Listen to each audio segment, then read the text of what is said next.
भोजपुरी के भगवान सुने वाला लोग ह, जनता बस तारनी के ऊपर चढ़ावल हमनी के काम बा।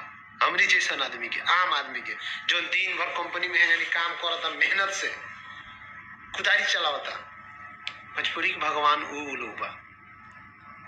तारा लोग तो खाली आके डांड हिलो लो लेके चल गई लो और बाद से कहता नहीं भोजपुरी के भगवान बनी जा। सुधर जा लोगी है तो शर्म हो गए तो सुधर जा लोगी। किड़वन खानी किरवा होले सनु गोली है तो बना के ले जाले सा अपना बिल में ढुका लिए फिर यहाँ तो वही में से निकल यहाँ सब तो वे हाल बता रहे लोग के। एक तो गंदा गाना निकाला था लोग बिना सुने वाला, घर में सुने को तो बिना लीड लगौले आदमी ना ही सुन पाई।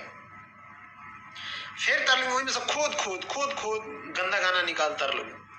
ऐसे हम के हाथ जोड़ के विनती बा कि तार लोग सुधर जा लोगी, नहीं तो अब लोग मंच पर तार लेंगे नहीं देखी आ जौन मंच पर तार लेंगे गेंदुआ फूल के माला है पहनत लोगी, अब वही के माला नहीं मिली, नहीं सुधर बोलोगी तो अब तार लेंगे खातिर माला दूसरे बनावे पड़ी, जूता चप्पल सबसे आग्रह बा। जितना बिहार यूपी झारखंड के लोग बा सबसे आग्रह बा के बढ़ावा हमनी के देता नहीं सर, रौरा लोग देता नहीं, हमनी के बढ़ावा देते नहीं सर। अगर बढ़ावा नहीं दिया जाये तो ये आज हतना नहीं उछलते सब कूदते सब। ऐसे सबसे आग्रह बा कि गंदा गाना सुनल बंद कर दी, एकनी के गाना जौन जौन गंदा गाना गावता ओकर गाना सुनल साफ बंद करी। देखी काल से रोड पर आ जाता एकदम सामने अच्छा गाना गई है सब कि ना गई है सब। तो ऐसे सबसे आग्रह बा कि सुंदर गाना सुनी, जे सुंदर गावत हो के भरत व्यास भैनी ऐसा नहीं बहुत लोग बा जो उनकी बढ़िया गाना गावता, वही लोग के गाना सुनी, वही लोग के व्यूअर बढ़ाई, तब जाके ये सुधरिए सो, तब जाके ये भोजपुरी के खातिर कुछ कर पाइए सो।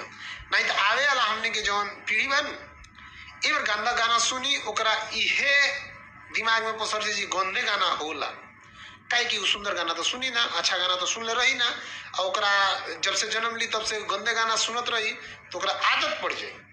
ऐसे हमने आप सबसे आग्रह बा कि भोजपुरी हमनी के माई है, माई के बचावल जाओ।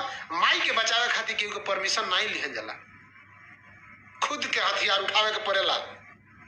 ऐसे हमारा आग्रह बा कि आप सब भोजपुरी के बचावे खातिर सब लोग लाग जाए। जय हिंद, जय भारत, जय भोजपुरी।